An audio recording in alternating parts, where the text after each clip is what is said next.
feja si besim, si bindje, domthon është potencialisht e mundshme më kesh përdor gjithmonë, gjitha fejt, faktikisht. Asnjë fe nuk ka mbrojtje prej keq interpretimit dhe përdorimit për qëllime të caktuara. Nëse të ka rënë sy, ndoshta në këtë kontekst ajo është shembulli i atij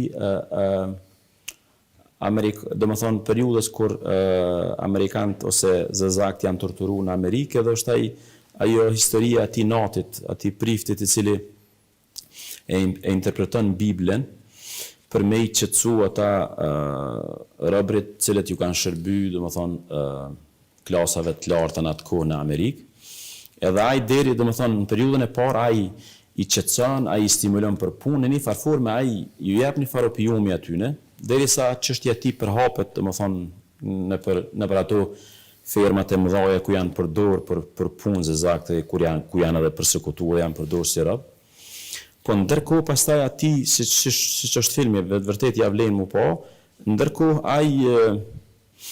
atij domethënë i përsekutohet gruaja, i përdhunohet gruaja, pastaj ai torturohet dhe ndërkohë ai fillon me përdor Biblën pastaj për një farë lloj rebelimi të zezakëve kundër atyre sklavë pronarëve që i kanë pas.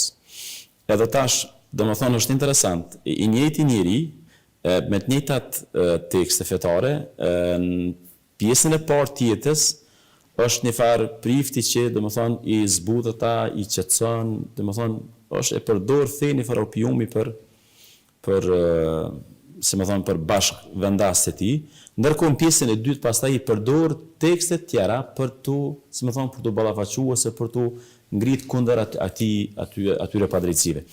Tash, këto është problematika që dorën zemër feja, politika ka pas tendenca gjithmonë me përdor edhe klerekt, edhe një farfore me adaptu fenë për interesat e tyne, veçmas në vendet ku feja ka pas impact në shoqëni. Tash edhe të ortodoksët e atij, po kjo ka ndodhur te muslimanët.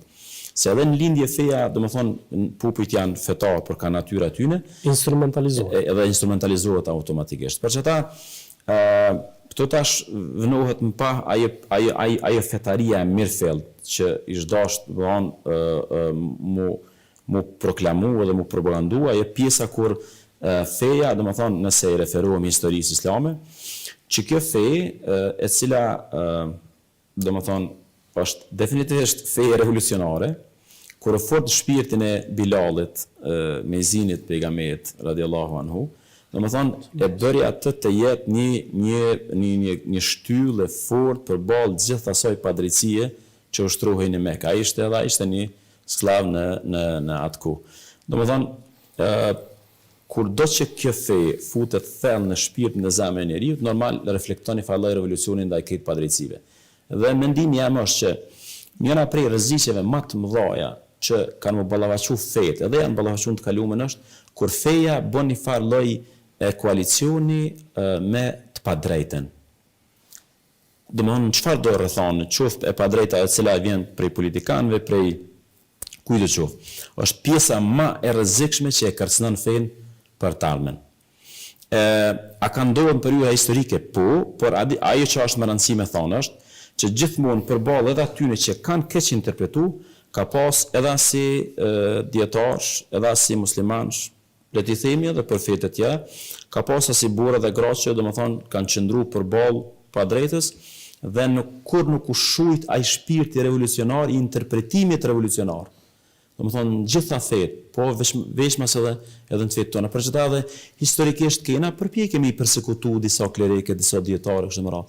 Madje na kena domethënë na jena dëshmi e gjallë domethënë sa hoxha është përsekutuar, është futur në burgje në periudhën komuniste, që i kanë qëndruar besnik interpretimit dhe nuk kanë pas kurfare aleance me padrejtësitë e komunizmit.